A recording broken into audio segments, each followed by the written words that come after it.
Just after 6 a.m. on the morning of September 8, 1888, two workmen were walking down Hanbury Street when suddenly an elderly man ran out of a building to the street.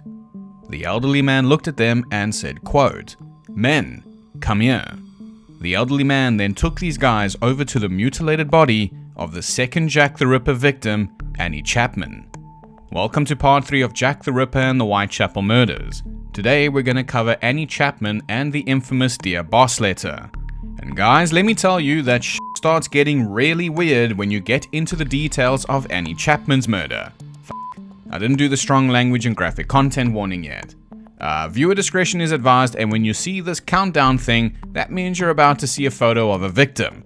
Please keep in mind the only photos that exist of some of the victims are their autopsy photos. And I've made a conscious effort on this channel not to use any fake photos or AI generated bullshit.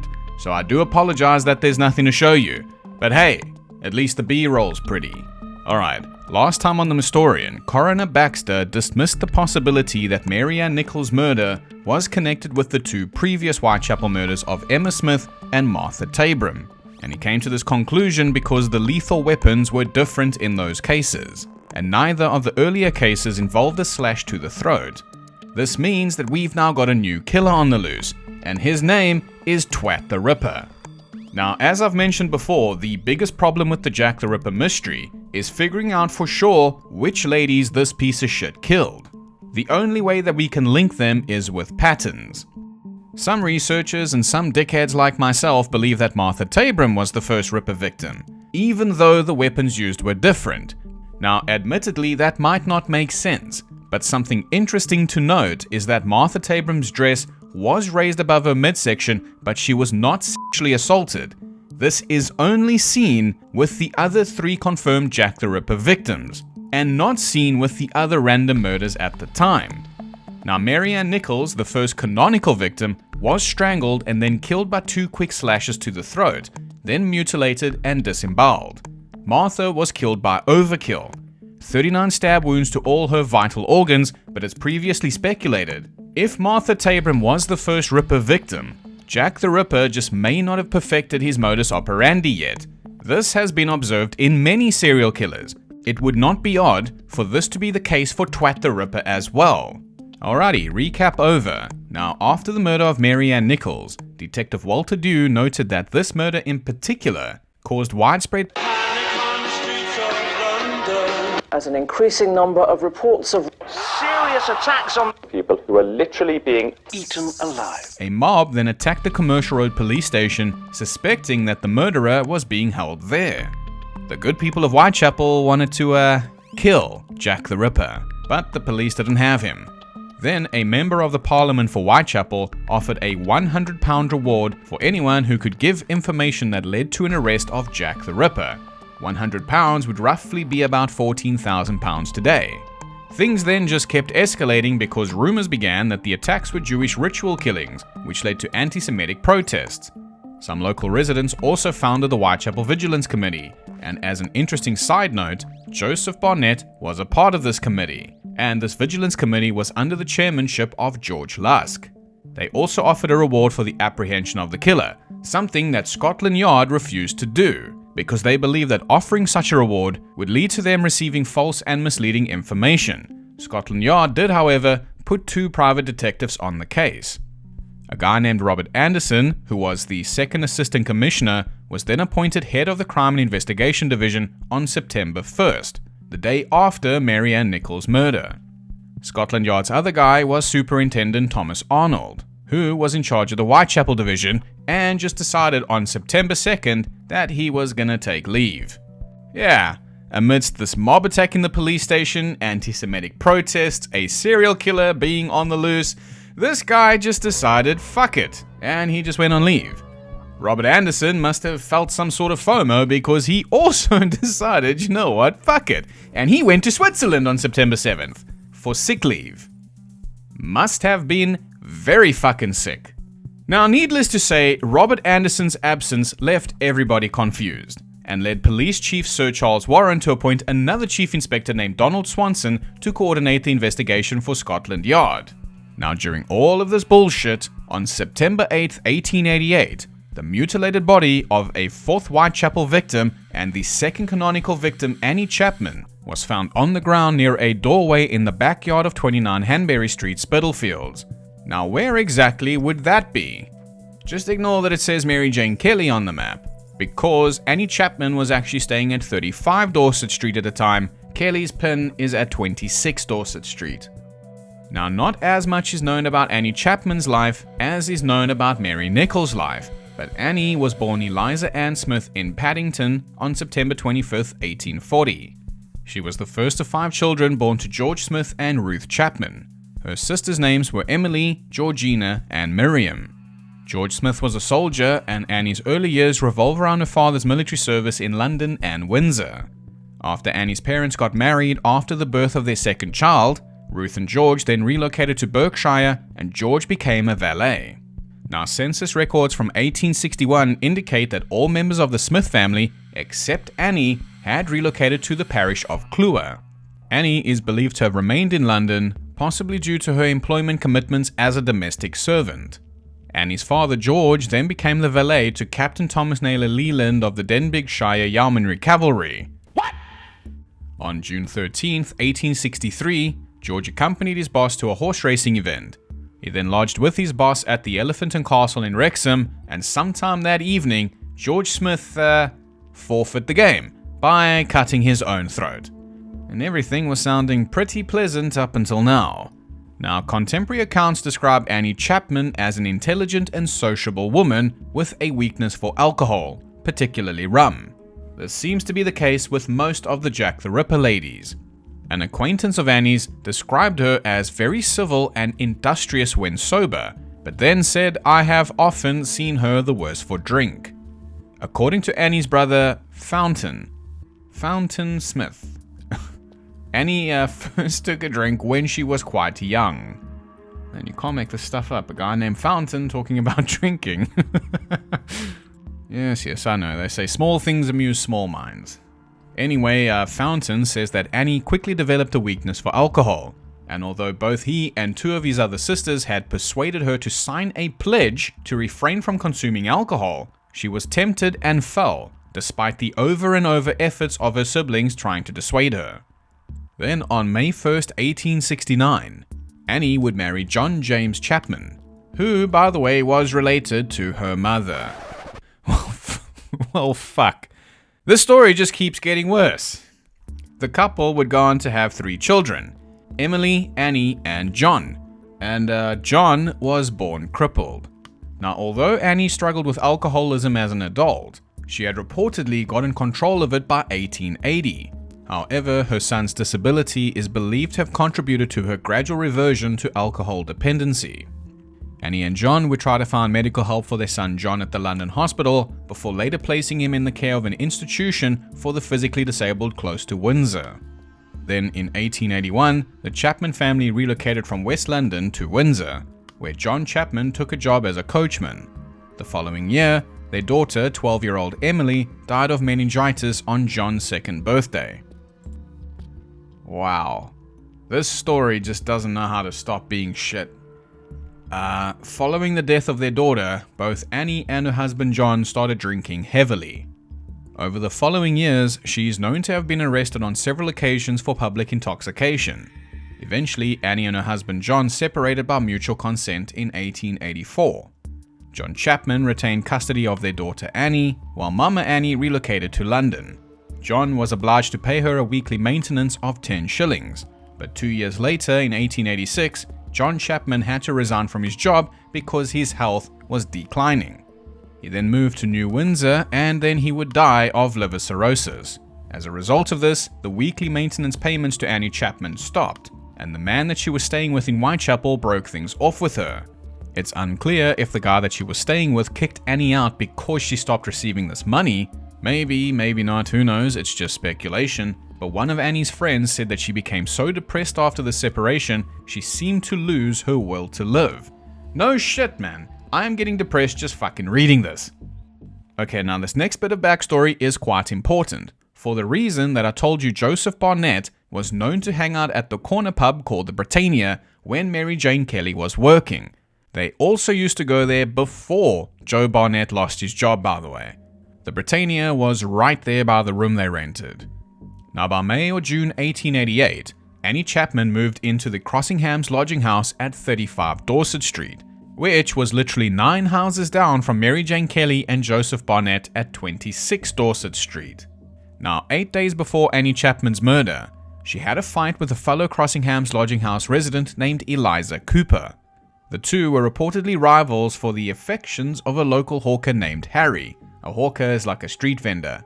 Although Eliza would later claim that the reason the two actually fought was because Annie had borrowed a bar of soap from her, and when she asked her to give it back, Annie had simply thrown a half-penny on the kitchen table and said, "Go get a half-penny's worth of soap." Later on, Eliza found Annie in the Britannia and she punched Annie in the face and chest, resulting in Annie sustaining a black eye and a bruised breast. Yeah, crazy times in Gotham City, Whitechapel. Now what does this all mean? Well, we can put a handful of our murder victims and our suspect in the same place, in the Britannia, this public pub.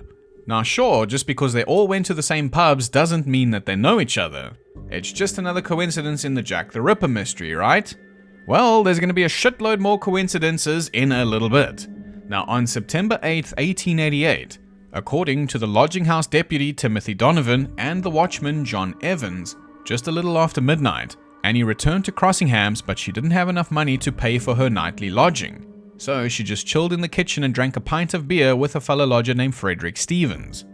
According to Stevens at the inquest in his testimony, at about 12:10 a.m., he watched Annie take a box of pills out from her pocket. This box then broke, and Annie grabs a piece of torn envelope from the mantelpiece and she wraps the pills in that little piece of envelope. After this, she then leaves Crossingham's.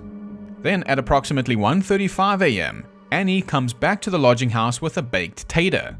What's taters, Brussels? Potatoes. Boil them, mash them, stick them in a stew. She boiled it, mashed it, and shoved it in her mouth, and then she left Crossingham's again, with the likely intention of earning the money to pay for the bed via prostituting herself, stating, quote, "I won't be long, Brummy. See that Tim keeps the bed for me." End quote. Well, just like Mary Nichols, she's been very long, about 137 years to be specific. Watchman John Evans then watched Annie walking in the direction of the Spitalfields market. Well done for doing your job, John. Nobody knows what happens for the next couple of hours, but we do know what happened at about 5:30 a.m.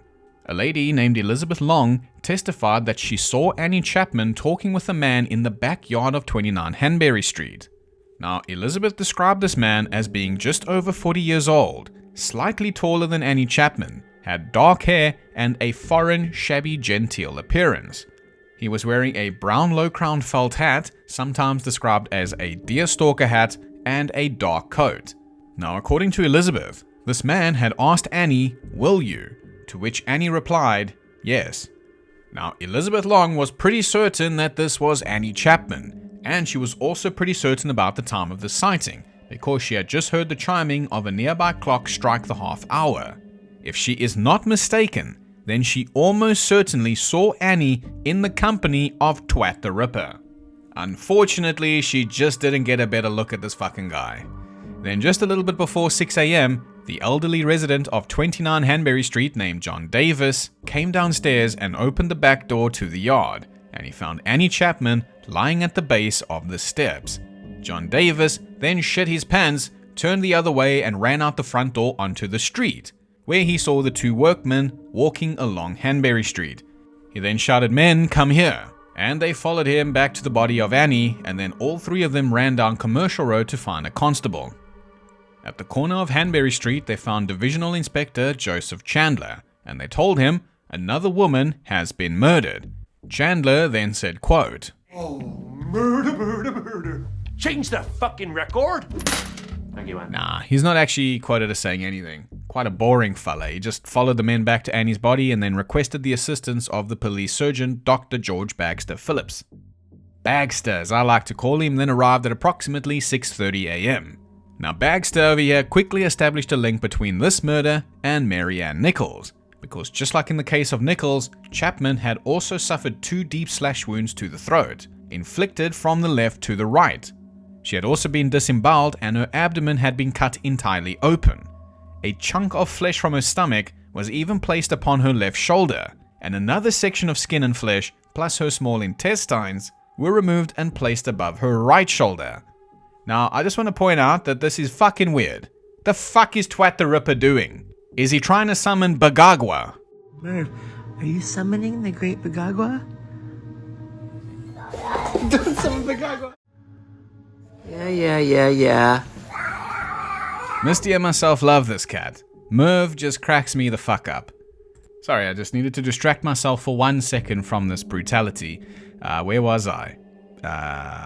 Chapman's autopsy also revealed that her uterus and sections of her bladder and genitals had been removed.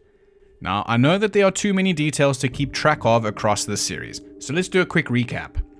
Martha Tabram was stabbed 39 times and her dress was raised above her midsection, but no sexual assault was detected.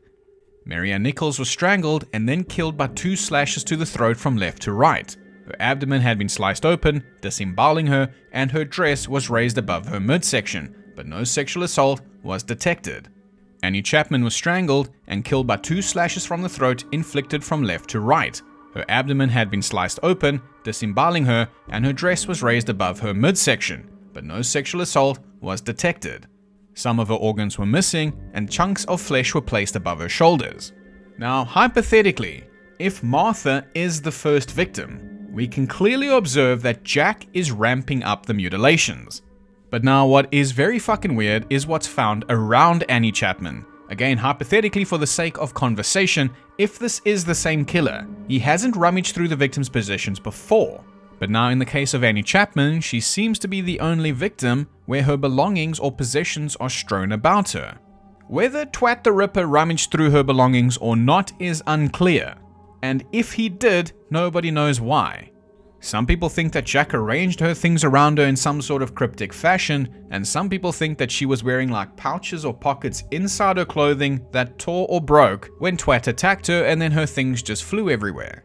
But again, it's what's found there that is kind of weird. One of the things there is a small piece of frayed coarse muslin, which is like a type of fabric.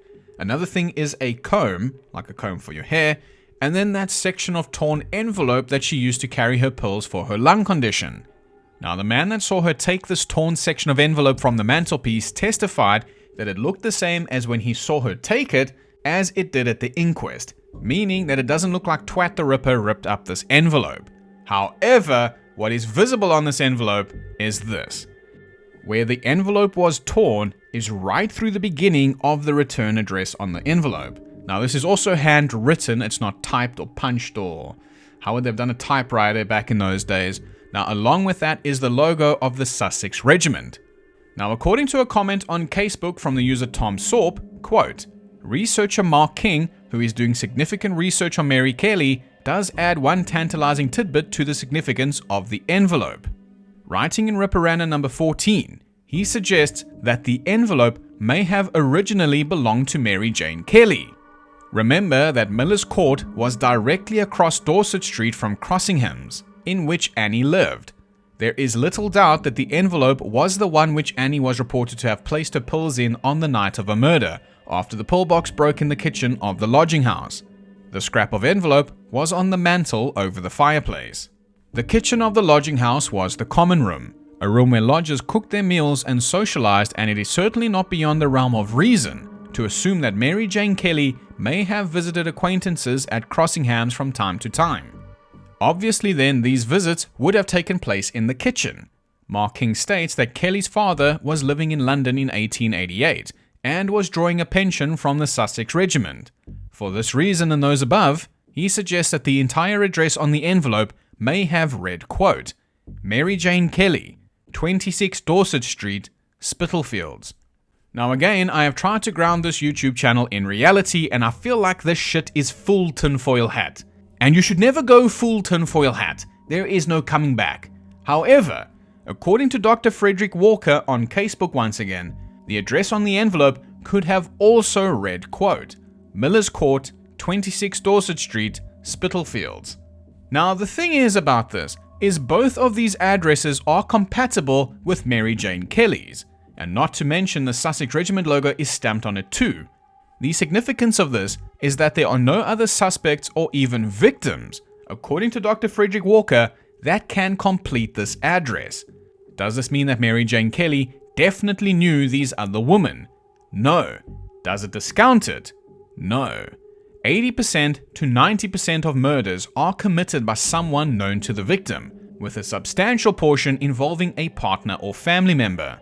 Should this envelope really have belonged to Mary Jane Kelly originally? And if the press are to be believed, and I know I already said that they're full of shit, and they are full of shit, but they did claim that Chapman and Kelly were good friends.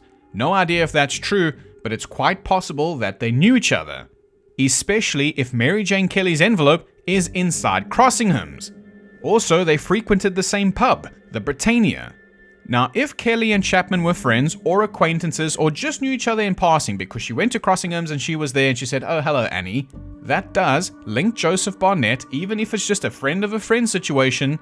It links Joseph Barnett to a second Jack the Ripper victim.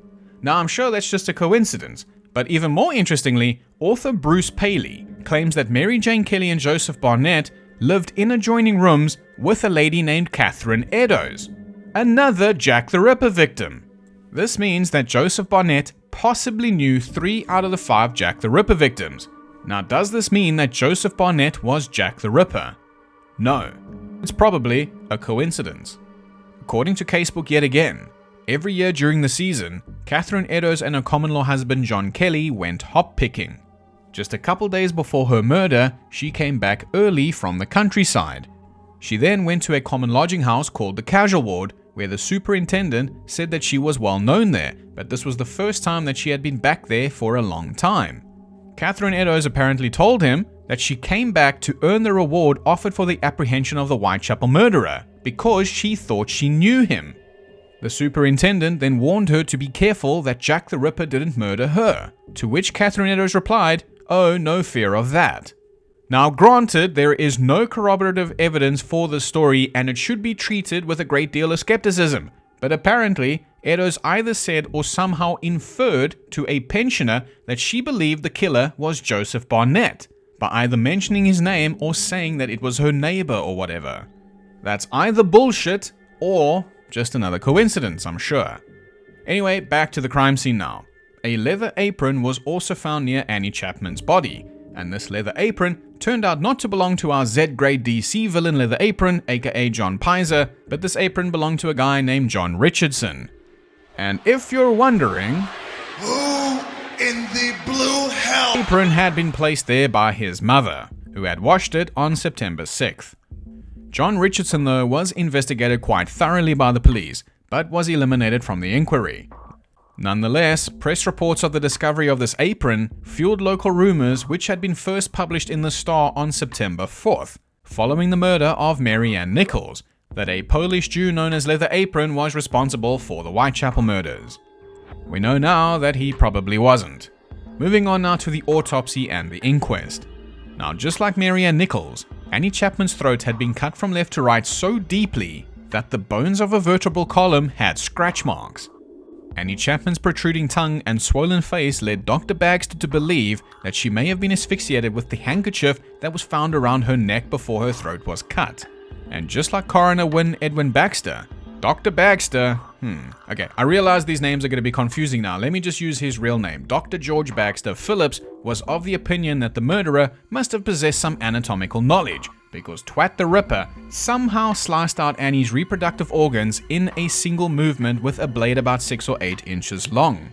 However, this idea that the murderer possessed some sort of surgical skill was quickly dismissed by other experts, because Annie's body was not examined extensively at the crime scene, so no one could be sure if Jack actually removed the body parts or if the organs were removed by the mortuary staff, who apparently were known to take advantage of bodies that had already been opened to extract organs so that they could sell them as surgical specimens. What a time to be alive. Now, in his summing up, Coroner Edwin Baxter raised the possibility that Annie Chapman was murdered deliberately to obtain the uterus, and he based that on the fact that an American had come to the London Medical School recently and asked if he could buy such organs there. Now, honestly, it's pretty interesting that Dr. Baxter suggested this, Not for the idea or the theory itself, just the fact that Baxter would even suggest something like that. The Lancet, which was a medical journal, rejected Baxter's suggestion, scathingly pointing out certain improbabilities and absurdities, and saying it was a grave error of judgment. The British Medical Journal was similarly dismissive and reported that the physician who requested the samples was a highly reputable doctor, who was unnamed and had left the country 18 months before the murder. That's 1818 with my South African accent. Baxter then cleverly dropped the theory and never referred to it again. The Chicago Tribune, though, claimed the American doctor was from Philadelphia, and author Philip Sudgen later speculated that the man in question was the notorious Francis Tumblety. Now, I try to be respectful with the Charles Leach Me theory, but I'm gonna be straightforward this time. I'm not gonna waste my time reading up about Francis Tumblety. If he turns out to be Jack the Ripper, great. One final thing that is interesting to note is that Dr. Baxter Phillips concluded in the autopsy that Chapman died at 4:30 a.m. This, of course, is 1 full hour before the final witness Elizabeth Long saw her. Like I've said before, Victorian methods of estimating the time of death, such as measuring body temperature, were unreliable. But Dr. Bagul himself said at the inquest that Chapman's body temperature could have cooled more quickly than normally expected. What he actually should have said is the time I think she died is irrelevant, because I don't fucking know. But this will not be the only time in the story that a body's temperature will fuck something up. We're going to see this again later with Mary Jane Kelly. Anyway, following a short deliberation at the inquest, the jury returned a verdict of willful murder against a person or persons unknown. Well guys, I don't think this is going to surprise you, but the subsequent investigation into her murder was unsuccessful. But here's a couple of suspects and people that they looked into. That torn envelope found next to Annie Chapman's head was briefly believed to belong to a soldier named Edward Stanley, thus placing him at the scene of the crime. However, Stanley was soon eliminated as a suspect when his alibis for the nights of the murders of both Nichols and Chapman were confirmed. Now, the envelope was also thought to put the killer at the crime scene until Frederick Stevens testified that he saw Chapman take it from the mantelpiece and put her pills in it, and it appeared the same then as it did after the murder. The next guy was detained on September 9th. He was a 53-year-old ship's cook named William Henry Piggott, a fairly fitting name because that night he arrived at the Gravesend pub with a fresh hand wound and was shouting some pretty stupid misogynistic shit. The police were then able to trace a bloodstained t-shirt found in a local fish shop to this fucking idiot William Henry Pigshit, who claimed that he had been bitten by a woman and that the blood on the shirt was his own. He was then investigated, but they had nothing on him, so they soon released him back into the wild. Next was a Swiss butcher by the name of Jacob Eisenschmidt, and he was arrested on September 13th because he matched an eyewitness description of a bloodstained man seen acting suspiciously on the morning of Chapman's murder. Since he was known to have had a history with mental illness, the police kept him detained for a couple of days. They still investigated other suspects, and then on September 18th, a 40-year-old German hairdresser by the name of Charles Ludwig was arrested after he had attempted to stab a young man named Alexander Finley at a coffee stall while drunk. Weirdly, Ludwig was arrested very shortly after this incident in the company of a visibly distressed prostitute, who apparently said to the policeman, quote, "Dear me, he frightened me very much when he pulled a big knife out," end quote. Charles Ludwig was also wanted by the police for attempting to slash a woman's throat with a razor. Now, Charles Ludwig sounds very compelling, until you ask yourself, could Twat the Ripper do what he did drunk, as in ripping and mutilating the victims? I don't know, maybe he had an iron belly and he could handle his liquor. But Eisenschmidt and Ludwig were both ultimately cleared of suspicion after 2 further murders were committed while they were in police custody. Jacob Eisenschmidt, though, was later detained in a mental asylum, and I'm not really sure what happened to Charles Ludwig. And that pretty much covers all the suspects for Annie Chapman's murder. Now, if you remember in the beginning of the video, I mentioned that George Lusk's Vigilance Committee offered a reward to anyone who can offer information that leads to an arrest, and Scotland Yard said, no, oh my god, don't do that, for fuck's sake, people are going to send in bullshit letters. Well, certainly not to Scotland Yard's surprise, that's exactly what happened.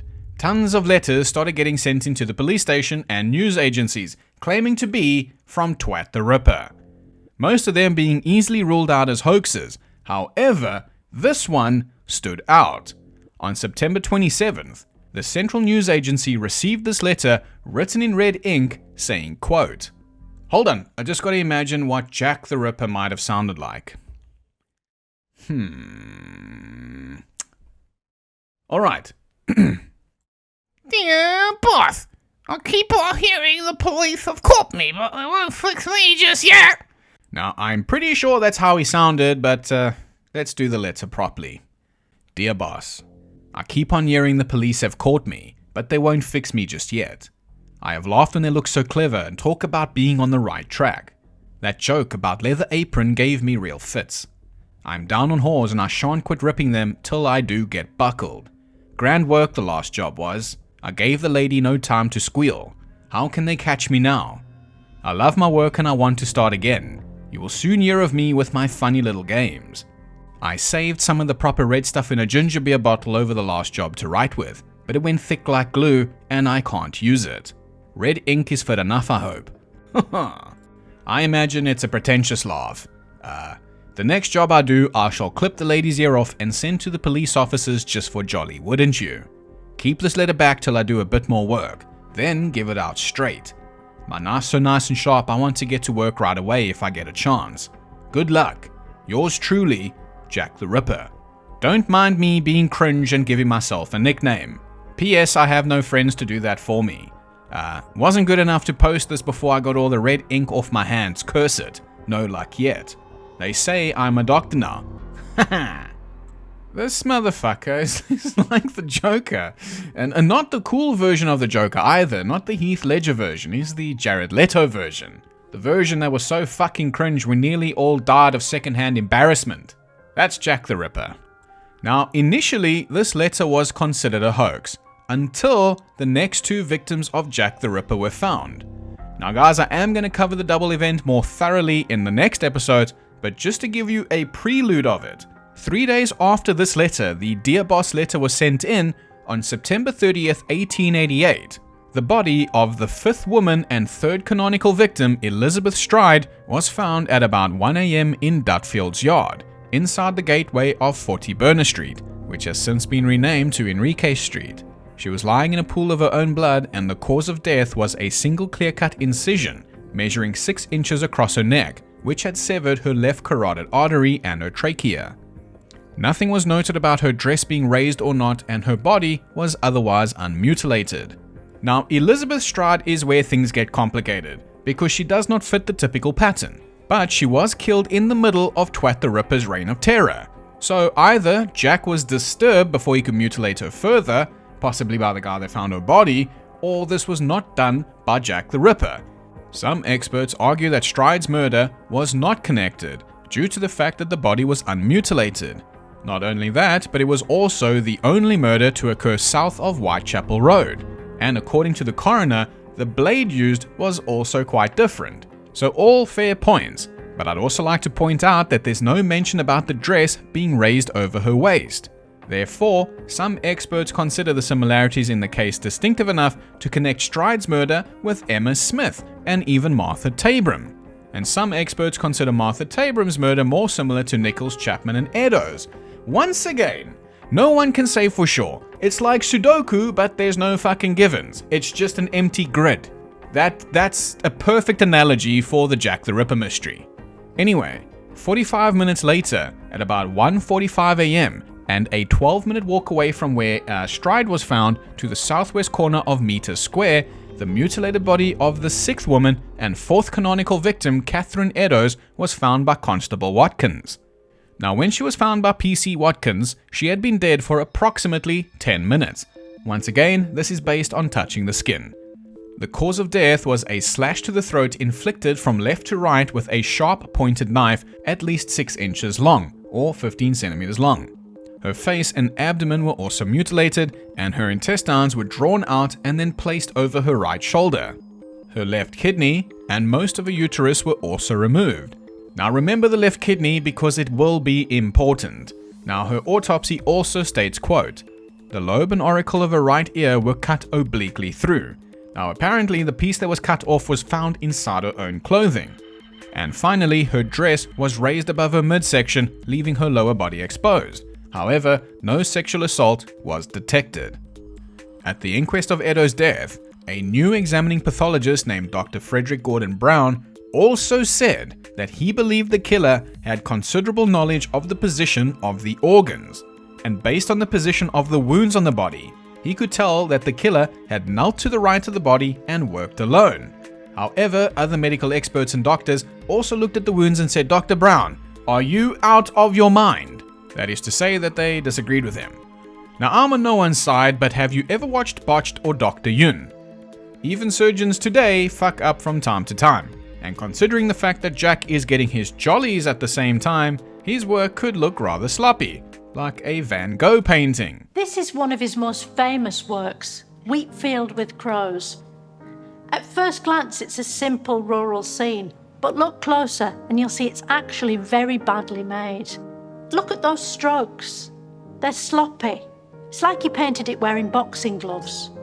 It's just not good enough. In fact, it's actively bad.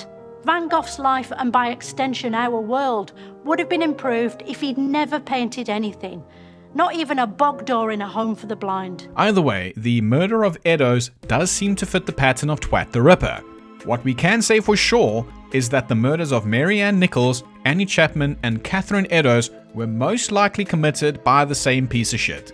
Now, to quickly dispel some myths about Eddowes, first, some people think that Crap the Ripper would not have had enough time to get from Burner Street to Meter Square to commit both of the murders. No.